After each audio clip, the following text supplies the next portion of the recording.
The village huddled on the edge of a vast swamp. As far as one could see, there were soggy meadows, holes filled with black water, and glistening sheets of wet, spongy peat.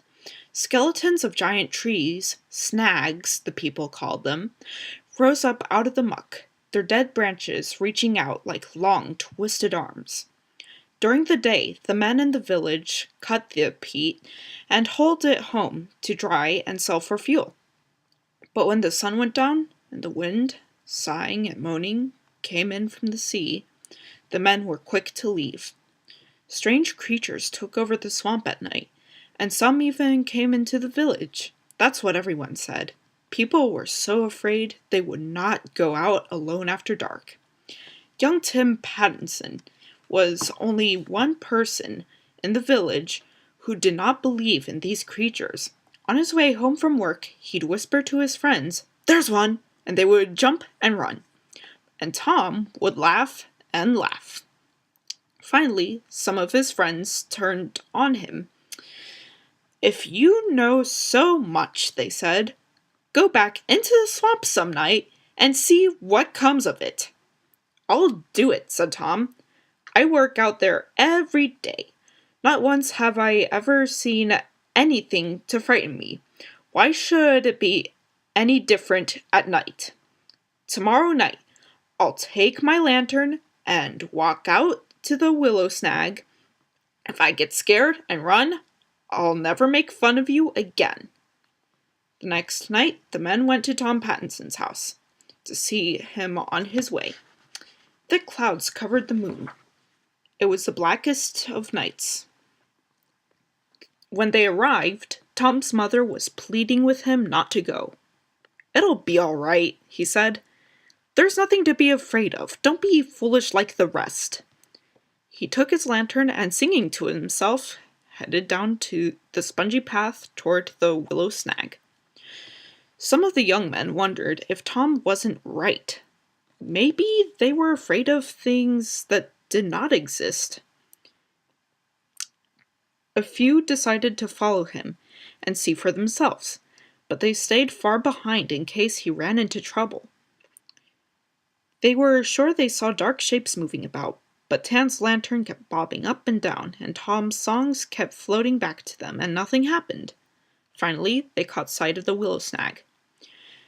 There was Tom, standing in a circle of light, looking this way and that. All of a sudden, the wind blew out his lantern, and Tom stopped singing. The men stood stock still in the blackness, waiting for something awful to happen. The clouds shifted, and the moon came out. There was Tom again, only now he had his back pushed up against the willow snag, and he had his arms out in front of him, as if he were fighting something off. From where the men stood, it looked like dark shapes were swirling in around him. Then the clouds covered the moon again. Once more, it was as black as pitch. When the moon came out again, Tom was hanging to the willow snag with one arm. His other arm was stretched out in front of him, as if something was pulling it.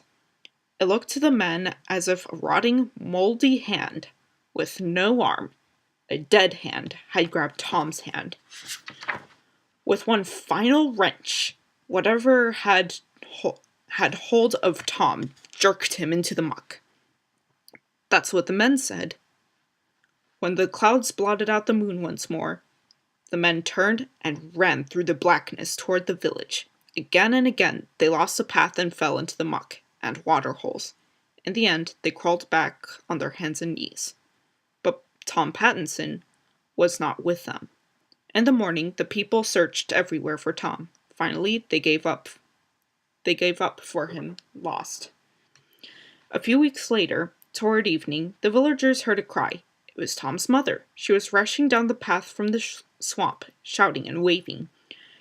When she was sure the villagers spotted her, she turned back and ran. Off they went after her.